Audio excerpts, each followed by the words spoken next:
So good morning, everyone. It's great to see you all this morning. I'm Peter Enrich. I'm going to be moderating today's discussion. And this is the fourth in what we're anticipating will be a series of 5 of our monthly forums focused on the Commonwealth's housing crisis. And today's focus is going to be on the money side of it, and I'm noting a smaller turnout than we've had at some of our other sessions. Maybe the combination of talking about money and doing it in the middle of December is not the best draw, but these are the critical pieces of the story. And as you saw, we are recording, and we will be making this available to all of our members who are going to be addressing how Progressive Dems wants to dive into these issues, and to others who are interested. So I'm looking forward to a rich and interesting discussion. We've got a couple of great panelists, and I also note that there are several other people with a lot of knowledge around these issues who are in the room. And so we tend to restrict discussion because we have so much we're trying to cover with the panelists. But if those who have some expertise do see points where they'd like to pitch in, please just put something in the chat, and we'll bring you into the conversation. So let me just start by saying a little bit about the series of forums that we're doing. This is the first time PDM has done a series of forums on a topic, because when we decided we wanted to get involved in the housing issue and started looking into it, we realized it is such a complex, such a multi-threaded issue that there was no way we were going to cover it intelligently in a single forum. So what we've done is, and frankly, there's not a coherent way to do it in the 5 forums we're doing, but we're doing the best we can. So here's the way we're thinking and the way we've approached it. And the previous 3 forums are all taped and available on our website, and we invite you, if you weren't here for them, to go back and take a look at them. We started with an overview of the problem that tried to look at it holistically, and the basic takeaways from that first forum were that at the heart of the problem is a severe shortfall in the quantity of housing that's available in the Commonwealth. And people peg that commonly at a shortage of about 200,000 units, including large numbers of affordable units, but also units for that are at higher levels that would open up space in other units. And we identified in that first forum some of the dramatic impacts on people's lives that result from that shortfall: unaffordable rent, evictions, homelessness, severe stress on families in many different situations. We then turned to what we're suggesting are 3 major prongs in addressing the issue. The first prong that we addressed in the second forum was, what do we do to protect people in the near term before we can correct the shortfall? How do we keep people housed? How do we assist people who have lost their housing? What programs are relevant there? And covered a wide range of options and paths, some of which the state has already developed, others where new policies are needed. And then the next 2 forums, our third forum a month ago and the one today, are focused on how do we get more housing built? How do we fill that gap? And the prior one was addressed at regulatory obstacles and regulatory opportunities to get more housing built, challenges to ways to get past exclusionary zoning, ways to get past regulatory hurdles, ways to use zoning policies as incentives to encourage the kinds of housing that we need. But we recognized at the end of that discussion that there's lots of evidence that even making those kinds of changes to zoning and regulation won't alone get housing built, and won't especially get affordable housing built, that there's a huge challenge in the financial side, that basically it costs more to build the kind of housing we need than people can then afford to pay for that housing. And so there's a severe gap that needs to somehow be filled. So that brings us to today's forum, which is going to be focused on the money. And before we turn to that, let me just note, we're then planning one final forum, which is scheduled for Friday, January 26th. And our goal then is to really look at the overall, everything we've seen, everything experts have had to contribute, things that are on the table in the legislature and in communities, and try and identify where are the key priorities where we as progressive activists can dive in and help move toward solutions. So we encourage you to put that on your calendar. Secretary of Housing, Ed Augustus, is going to be one of our guests, and we're lining up some others. We expect that to be a really important conversation for figuring out what we as activists can actually do, how we can make a difference. So let me first, just a quick word about the breadth of the finance questions. I mean, this one itself could have been divided up into 3-4 separate forums. There are just so many dimensions to it. Just to give you some sense, in the governor's Affordable Homes Act proposed a month or so ago, I counted, I think, 18 proposals for different categories of capital spending, at least 3 major tax policy reforms. And that's not counting all of the pieces of operating budget spending that are scattered through the Annual Appropriations Act and through supplemental budgets. This is a hugely complex set of issues, and we're only going to focus on a few of the key moving pieces in that. And for doing that, we're lucky to have 2 guests who I'm really delighted can be part of today's forum. And let me just briefly introduce them both, and then we'll get going. First, we have Tom O'Brien, who is one of the people who's getting housing built. He's the founding partner and CEO of the HYM Investment Group, which is doing a bunch of substantial mixed use and housing projects, including the huge project at Suffolk Downs that Tom is going to talk to us a bit about in a few minutes. And second, we have Jason Wright, who is Senior Policy Analyst at the Mass Budget and Policy Center. He focuses on a range of issues about taxes and revenues and fiscal policy. He has been filling in as the person covering housing issues in recent months, while Labrina Almeida, who is the lead analyst on housing issues, has been away. She's back. She's here today. She's just been back for a few days. So Jason is going to be the speaker, but I hope Labrina will feel free to jump in if she has things to add.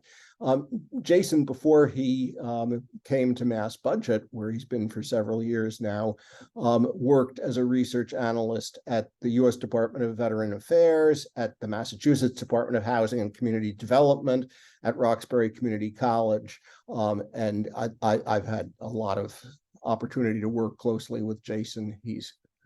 I'm delighted he's here today. So we're going to really just pick out 3 of the many threads of the financial aspects. The first, we're going to talk about what financial supports does government need to provide to fund development projects. And we're going to focus on big development projects, although that's not the only kind of way that government support for building new units is necessary. Then we're going to talk about proposals on the operating budget side for use of vouchers to assist people in affording housing. And finally, we're going to talk about revenue streams, and particularly the proposals for local options to levy taxes on real estate transfers to raise funds for housing. Again, those are only three pieces of a tremendously complex story. It's a lot to try and go through. We're going to try and move through a lot of territory quickly. And so let's start out by talking about how do you actually get new housing built by providing support to developers. And so let me bring Tom into the conversation. And Tom, talk to us a little bit about what's involved in putting a project together. And I know you're going to focus on the huge project at Suffolk Downs, which I think is a great example. So welcome, take it away. Thank you very much. Good morning, everybody. I see a lot of faces that actually I have known for a number of years here, and thank you, Peter, for inviting me. Is it okay, Peter, if I just run through a few slides? I think we pulled together. Absolutely. I can do these pretty quickly, but at the end, I actually put in some numbers that might be helpful for people to see and understand. So I'm joined by Casey Perskinis from my team, who's going to throw these up there. Thanks, Case. Okay, so we can just go to the next one, and I'll go through these pretty quickly, Casey. So this is just who we are. If I could just pause on this slide for 1 second. This is one example of what we're doing. People may recognize this as the redevelopment of the government center garage. So the big ugly garage in downtown Boston that was built in 1968. We are in the process of demolishing portions of that garage and building this project.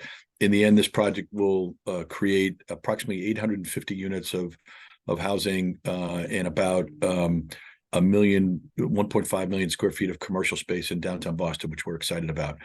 I'm just pausing on this slide to show what we do. Casey, if you go to the next one, what we do is we lead the development of these projects, but really we're a relatively small company. So, we're leading the development of 20 million square feet of real estate in Greater Boston, which is, approximately $12 billion of invested capital. But our team is, at this point, 35 people. We're 50% women and 35% people of color. We built this team, with the clear intent on trying to reflect the diversity of the city of Boston. Well, our team size fluctuates depending on what projects we have going, between, say, 35 people and, say, 50 people or so. And really what's important to note, I think, about the slide is developers like us, what we really do is we find projects, we try to think through how to make the projects work, but really what we do is we find capital from what we call institutional investors. So these are life insurance companies, pension funds, they might be high net worth families, that sort of thing. But for the most part, we find the capital from other people, and they're interested in investing with us because we're effective at delivering on a plan for a project and producing the return on their capital that they want. The capital doesn't come from us, and we're the same pretty much as anybody else that you can think of out there. I know there's a lot of folks on here, who have a huge amount of experience in housing. And as Peter pointed out, there's a variety of different sort of pieces of the housing development pie that we could talk about. What you could think about for us is we're, for the most part, the developers of market rate housing. So market rate housing doesn't necessarily mean that we're not producing affordable housing, because within the course of constructing market rate housing, cities like Boston and Cambridge and other places have asked us to create affordable units within our market rate projects, which we're happy to do. But this is kind of the heart of our business. We're dependent on invested capital from institutional investors who are oftentimes not located in Boston, by the way. Next slide, Case. And this is just our team really quickly. We can kind of whip through it. It's a really great group of people. I'm I'm on the older end of this group of folks. Let me tell you. Go ahead, Casey. You can go to that next one. This just gives you a quick sense. We have a senior housing division, so we build senior housing. We're building a project right now in Brookline, which is just in the bottom of that slide. We also worked with New Balance Shoe Company. New Balance, as you know, is owned by one individual, and he was intent on building a campus, and so we worked with him to build a large residential project there called Lantera. The equity for that, by the way, came from John Hancock Life Insurance Company. The debt on that came from Citizens Bank, I think it was. And then we also built the Bruins practice facility there and a life science building as well. North Point in the middle part of the slide, you may recognize that as Cambridge Crossing, or many of us would look at it and say it's the former rail yard of the Boston Main Railroad, and we were instrumental in taking that over, developing that together with a capital partner. Most of the money for that one came from the California State Employees Pension Fund, and we conducted the land swap that was necessary for the Green Line extension. There's a whole variety of things that are required to make these projects go. And then you can kind of see in the middle part of that slide is Bullfinch Crossing, which is the one that I described for you. At the bottom is parcel P3 in Roxbury, which I'm not going to speak about today, but P3 is an 8-acre parcel located across the street from the police headquarters building. We're partnered on that with a group of local businesses, Black-owned businesses based in Roxbury. My primary partner is Reverend Jeffrey Brown of the 12th Baptist Church in Roxbury. We're going to build a life science subcluster there and then use the proceeds of the value that we create from that life science campus to build home ownership units for Black and brown families in Roxbury. We're on the front end of that. That's a long time process of trying to get through that. And then I'm going to skip some of the other ones and just go up to Suffolk Downs, which you can see in the upper right-hand corner.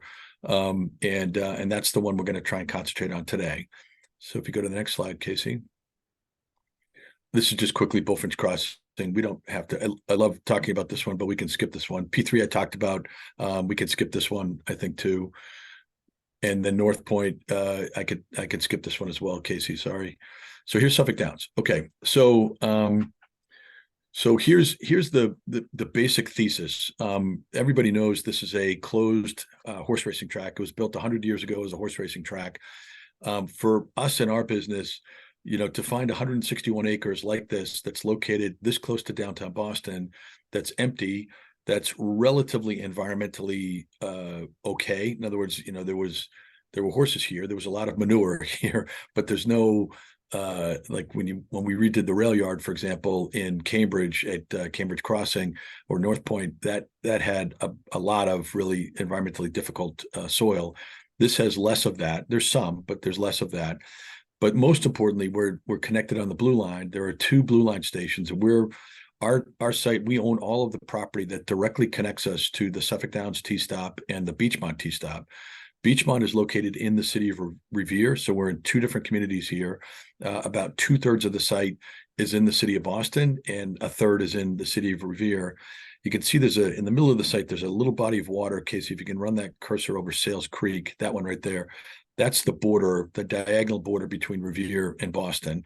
And then the border kind of makes a quick left-hand turn and goes up by the oil tanks. All of the oil tanks in the upper right-hand corner, those are in Revere as well. By the way, as an aside, about 2/3 of those oil tanks were purchased by Blackstone, and they're being turned into a different kind of use, more associated with Logan Airport, which is great from our perspective to make those oil tanks go away. We purchased this site together with an investor partner, high net worth US-based family. We bought it in 2017, and when we bought it, we completely bought it, kind of at risk. In other words, there were no permits on this. There was nothing that, that led us to have a firm understanding of what we could do here. We went through a 3-year permitting process. Myself and my partner do all this work. We do all the community engagement work. My background, just so folks know, is I grew up here in Greater Boston. I graduated from college and wasn't really sure what I wanted to do. Eventually ended up working for Mike Dukakis when he ran for president, who still is one of all of our, I presume, favorite civic people in the, in the region. And he sort of set me on a path where I began to work in government for a while, and then did this work in the private sector. So I'm kind of used to community engagement. So to do this one, we did 450 different public meetings to get this approved. And here's what's been approved on the left-hand corner. So it's 16.2 million square feet in total. We looked at it and said, we can build 10,000 residential units here. And by diverse, we mean apartments, condominiums, senior housing, all sorts of things like that, affordable units, all of that. 5.2 million square feet of life science or commercial office. So this can be a campus for a life science company. We can build in all the retail and civic spaces. We can make this a place where people want to live and enjoy music and restaurants and all those sorts of things, which is really exciting. Make it a true community for us. We can build 3 hotels, approximately 800 keys. The open space is a key part of it. So 40 acres of open space. So 25% of the site will be dedicated to open space. And that has kind of 2 pieces to us. One is the open space helps us make it a public place. We want it to be welcoming to everybody. But in addition to that, the open space allows us to make this a highly resilient site. So you can see the water that comes in to the left and how close we are to Belle Isle Marsh. So by building the open space in a way that's lower than the roads and the buildings, the open space in the times of flooding and storm infiltration will absorb the water and then run it back off site. So as opposed to a place like the Seaport, for example, we can assure people in these buildings that their buildings will never flood in the next 100 years, which is really important. And I'll run through that later with some other group of you if you'd like to talk that through.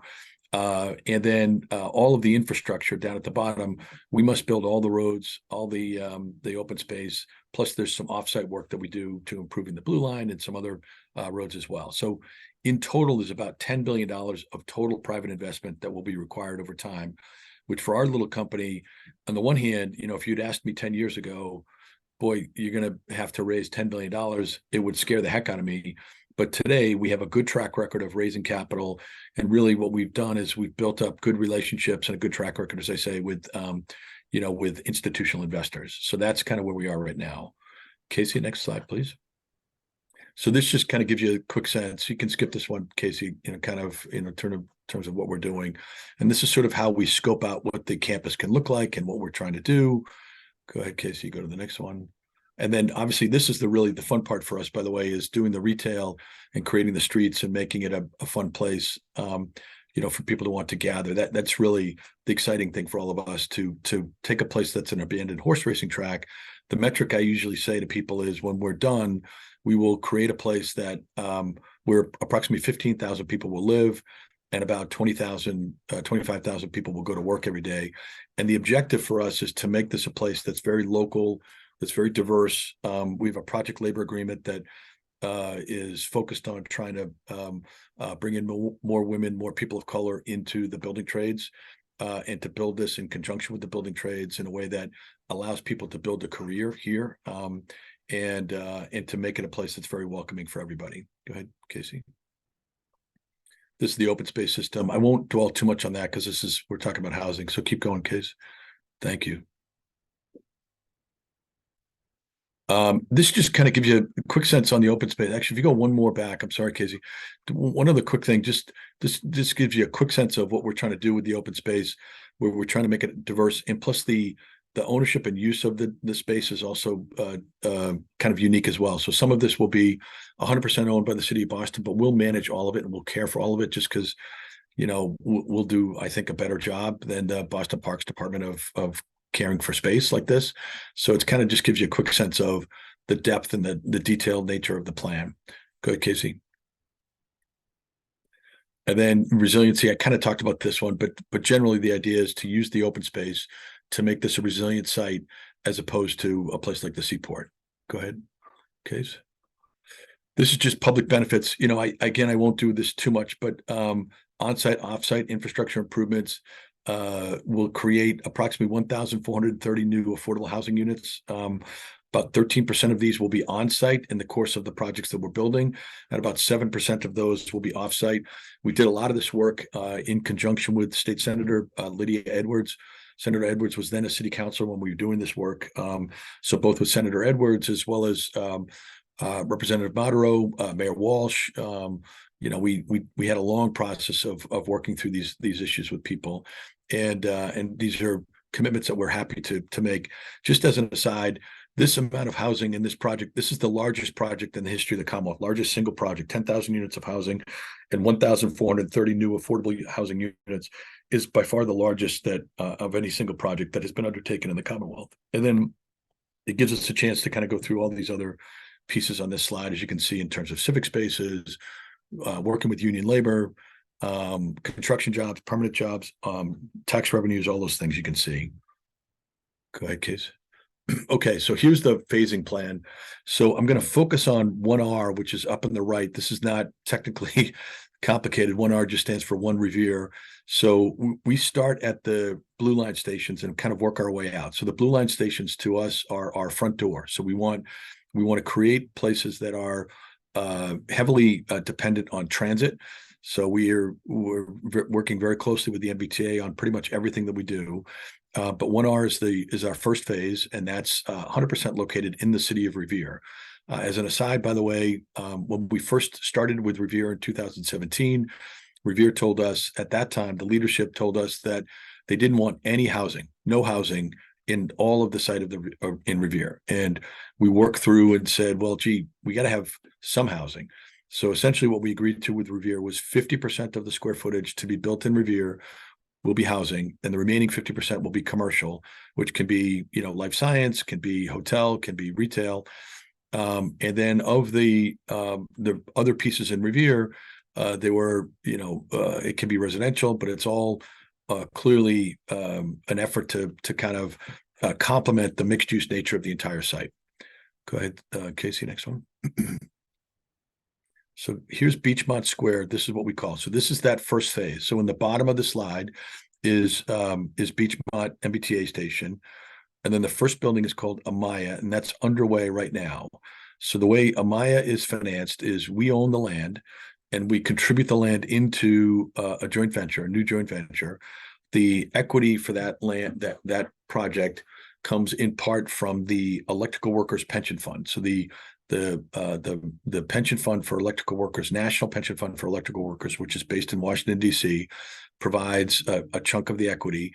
Then we borrowed the construction debt from the life insurance company associated with the Electrical Workers Pension Fund as well, ULICO, they're called. And so that project is underway. It's approximately a $250 million or so project, about 500 units. Actually, I'm sorry, it's probably about 280, I think it is. It's about 500 units, and the first units deliver in June of next year. And all those other buildings, the next building is across the street from that, and that has been designed. If you go, Casey, to the next slide, this kind of shows it. So Amaya is the one that's underway, the one with the orange lettering, and then Portico across the street has been designed.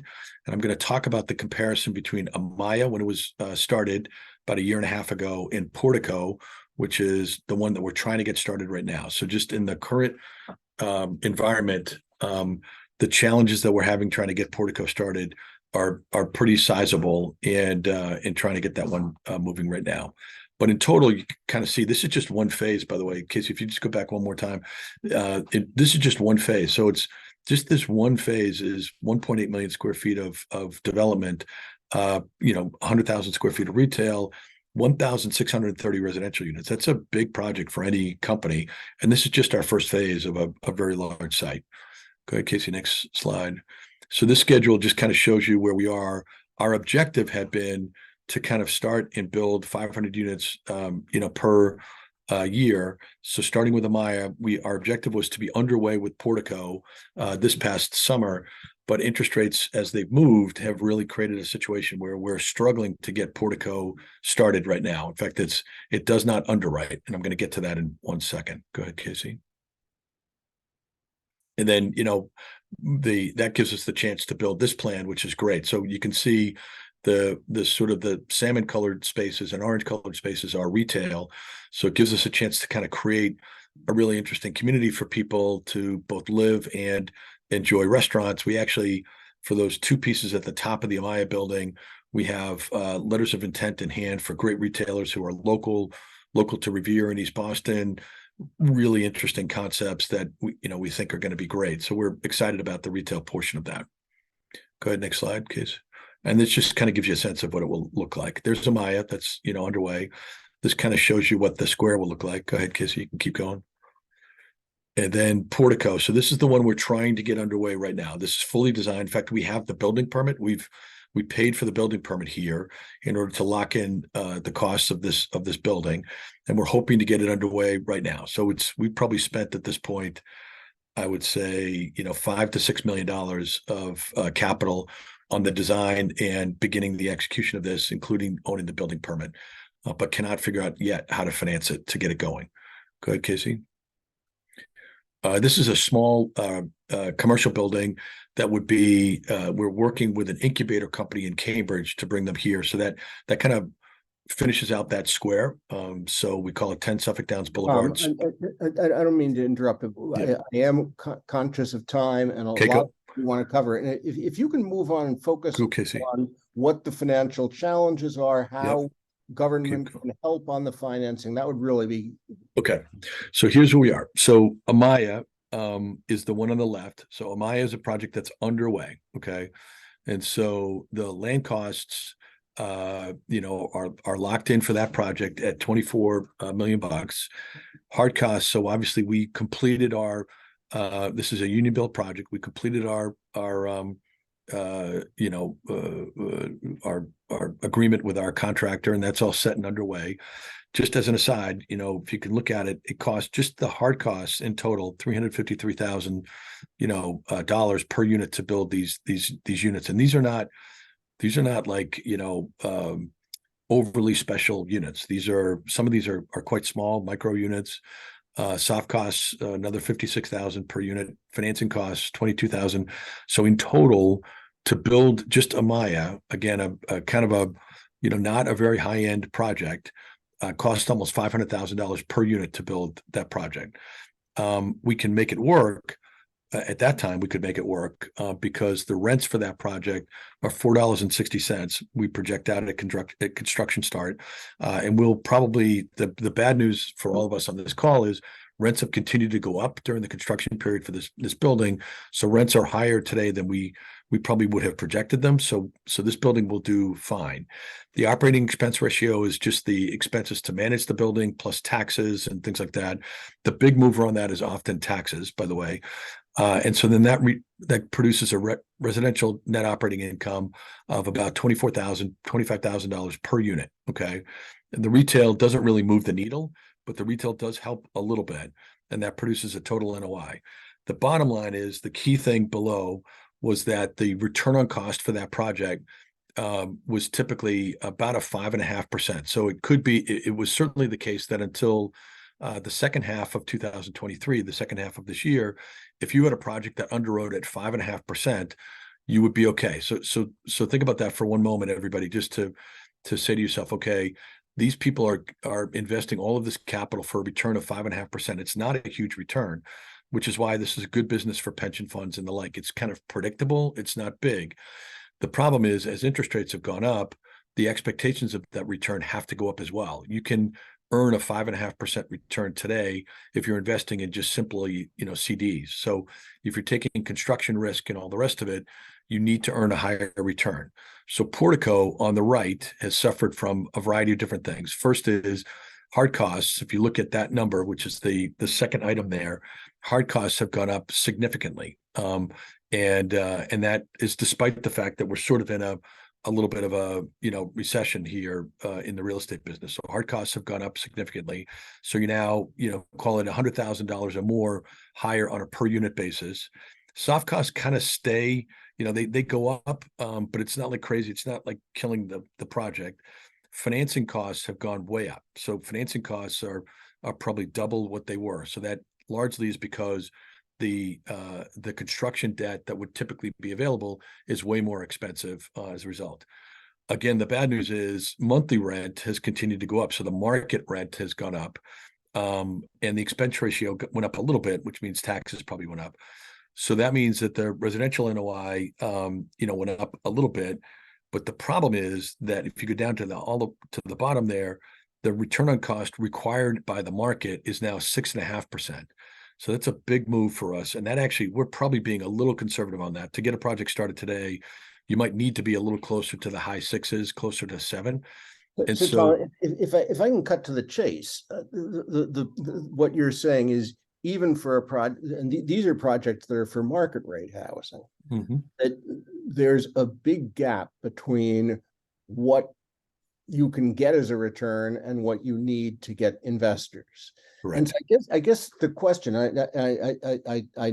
this obviously could be a much longer conversation, but there are a bunch of other things I want to make sure we get to. So what can government do to help close that gap and to let construction go forward and to let it go forward in ways that produce affordable units as well as market rate units? Well, fortunately, we have 2 great Democrats in the governor's office right now with the governor and lieutenant governor. So we've spent a lot of time on this topic. One of the things that government can do, which is local, would be helpful, which is if we could get a temporary reprieve on local property taxes, that helps a lot, because what that does is if you look at the operating expense ratio, if you took property taxes and reduce that, it allows us to push the NOI. So the way the returns are calculated is, use the NOI as the base for that. So if we could push that NOI up with a reduction in taxes, that would be a big help. So that's a local piece. But the other piece that's really helpful for us at the state level is to help with construction debt. So the cost of construction debt, that financing cost line, that's a place where the state can be very helpful. So there's a provision, for example, in the bond bill. We hoped it would be a little bigger, but essentially there's a provision that offers the potential for approximately $50 million from the state. I'm sorry, so I think it was $50 million of like a starter for the potential of a construction finance fund. And I think the state is hopeful, the governor and lieutenant governor are hopeful that can kind of be the seed money for a fund. But if we could find construction debt at rates that are lower, say, closer to 4%, which is closer to where the Commonwealth's borrowing cost is, that would be a big help for us. So those are just 2. They may not get us all the way there. We're also, by the way, working, there are pieces within Build Back Better. There's a variety of other federal funds that seem to be possible, but it takes a long time to access those. So those are 2 big pieces that we're working on right now. So, Tom, I'm sorry. I know this. I regret this, but I do want to make sure we have time to pick up the other couple of topics. So I think I'm going to move on at this point and turn Jason to you and talk to us. Part of at least what I take away from what Tom is telling us is it's awfully hard to build housing at rates that people can afford the rents. And so that really brings us to the question of what can we do on the other side, instead of on the supply side, on the demand side. Boston Foundation has a ambitious proposal about use of vouchers. I wonder if you can talk to us a bit about that, about how that would work, how it would address some of these issues. Sure. Thank you very much, Peter. And again, Labrina is our superstar in housing, and I'm honored to have her back with us and would love for you to jump in at any time.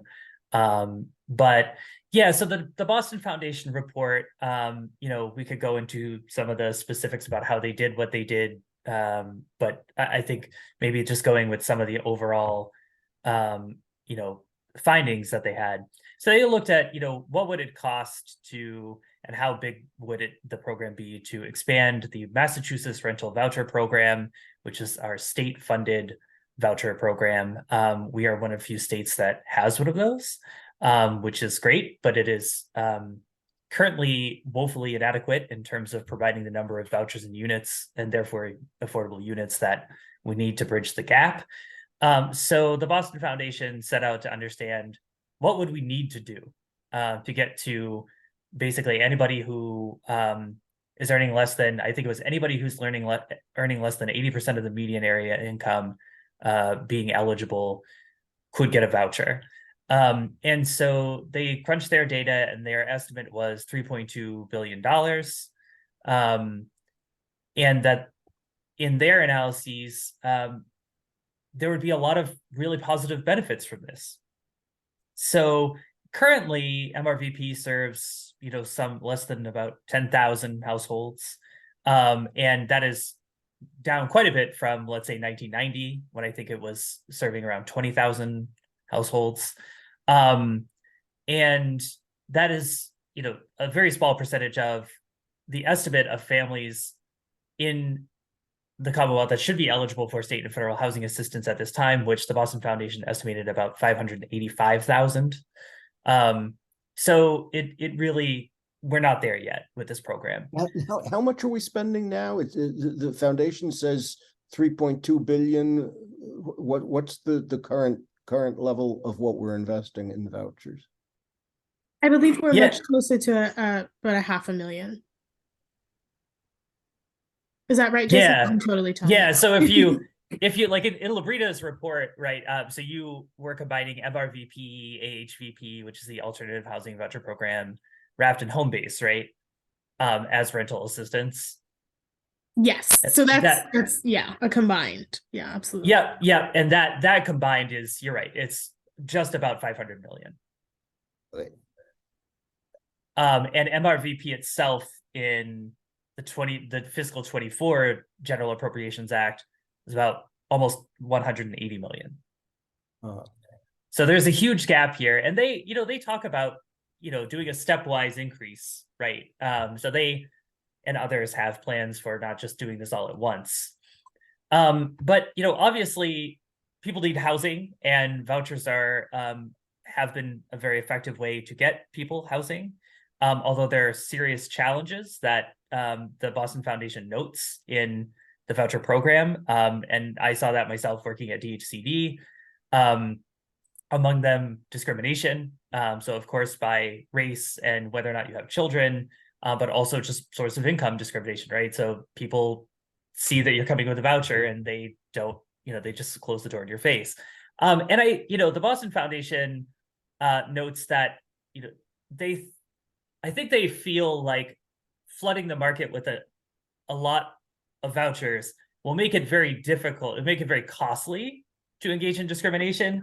And I think that we should think very carefully about that, while maybe that might happen to a degree, that discrimination is very persistent, and that, there are tools available to address that within the program, for instance, beefing up enforcement action and better education of landlords around their responsibilities. So I think, in terms of equity, discrimination is a major component of getting to more equity in housing. And just having more vouchers is that's not the whole story. They also point to the racial justice effects of this in terms of just who's eligible, right? So nearly, in their analysis, and they use census data, nearly, I think it was 50% of Black households would be eligible, whereas about 1 in 5 white households would be eligible. And so this really has a clear racial justice component. Labrina is very well positioned if you want to pick that up and talk about it a little bit more. But it could be very beneficial. Another thing they obviously talk about is saving money on other programs, right? So, if you look at the net cost of, sorry, go ahead, Labrina. Yes, I just wanted to pick up exactly where you had said that, functionally, one way that we like to really think about this at Mass Budget is as what it would look like to have housing as an entitlement through a voucher system. And so because of that, right, you're going to have a disproportionate amount of folks who are low income, who are folks of color. And similar to, we like to liken it to programs like SNAP, food benefits, right? Where when you have an entitlement where people, if you're in these particular circumstances, you're eligible for this type of aid, you're able to get a lot more folks access into the system than you would if you have a program that's so limited that functionally requires you to use a lot of your own resources to be able to stick with the path, right? People wait lots and lots of years, go lottery routes, do a lot of different things. It takes a lot of people's own capacity to be able to stick with the process. And so being able to know that everyone is entitled would sort of break through at least a couple of those barriers for people. So one of the things that I'm struggling to understand is if it's true that a lot of the problem is that we don't have enough housing units available, what's the impact?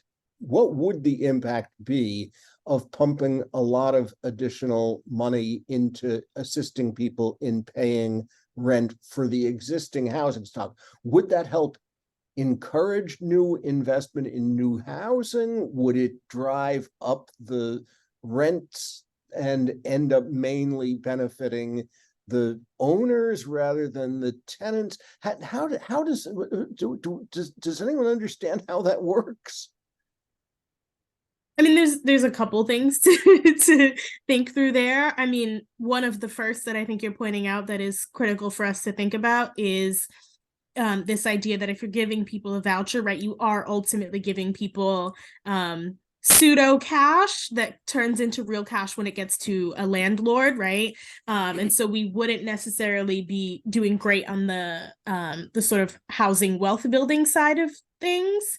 But I do also think that because people currently don't have the funds, that obviously limits the ability for people to get into certain units, right? It shifts how much on the lower end people are able to charge. We see that going up and up, but at some point there's a matter in which people can't actually afford that, right? And you're no longer looking at the luxury markets, you're looking at the sort of lower end, middle and working class folks that need places to live. So when you're looking at that market, I do think with what you're saying, Peter, that there is a chance that it does sway the markets a little bit. So $3.2 billion is a lot of money. It only addresses folks who are under 80% of median. That leaves a lot of people who are still going to be very housing challenged.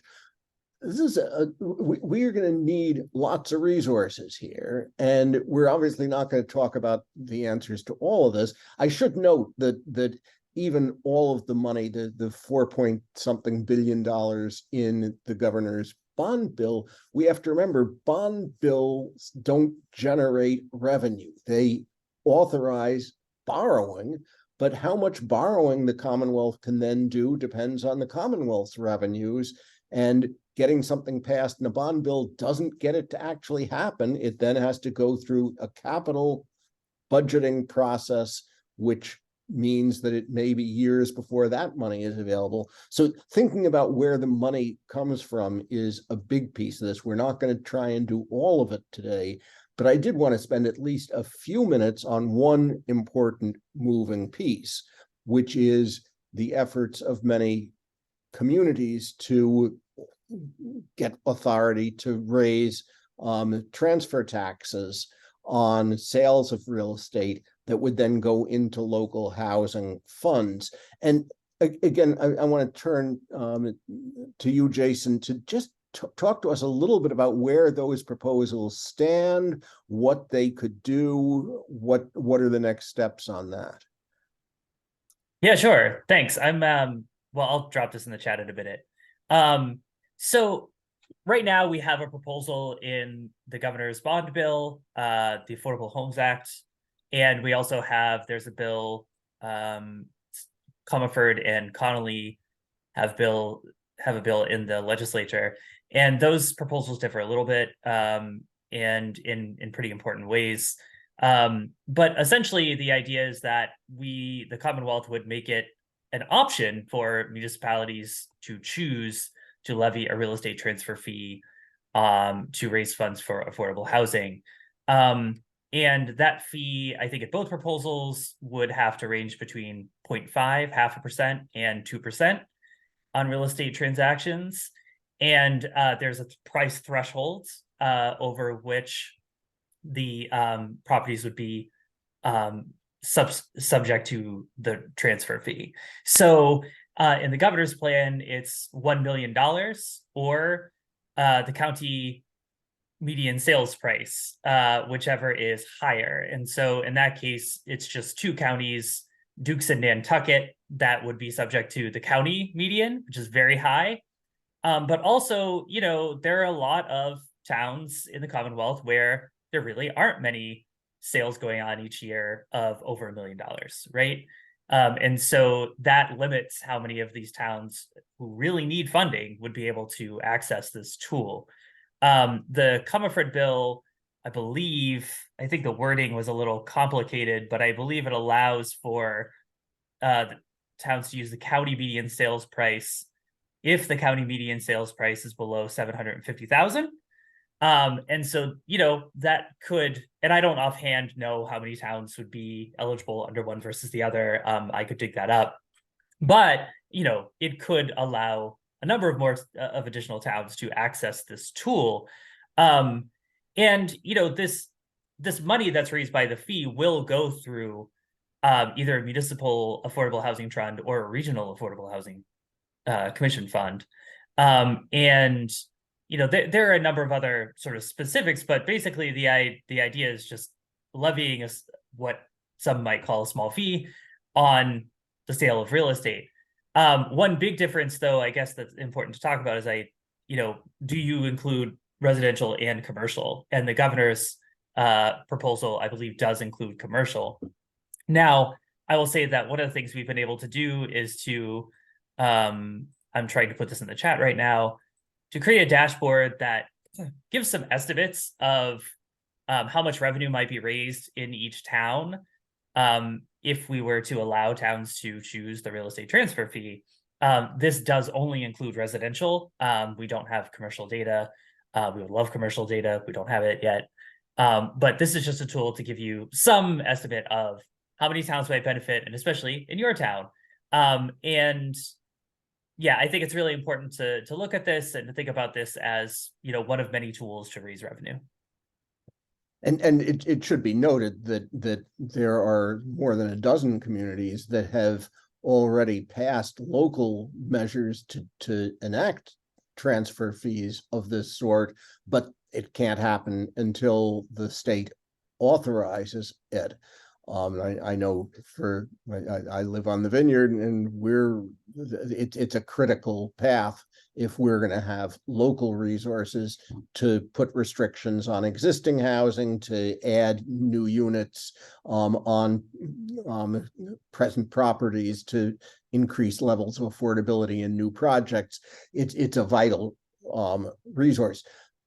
What I hear from people in the administration is that they anticipate that this is probably going to be one of the most controversial pieces in the governor's bill, and it's going to be a hot topic over the next 8 months. And so it's certainly one that I think we at PDM are going to keep a close eye on. But I think Jason properly points out that it's of more value to some communities than others, including the commercial will expand the range of communities where it's of some help, but it's not a universal solution.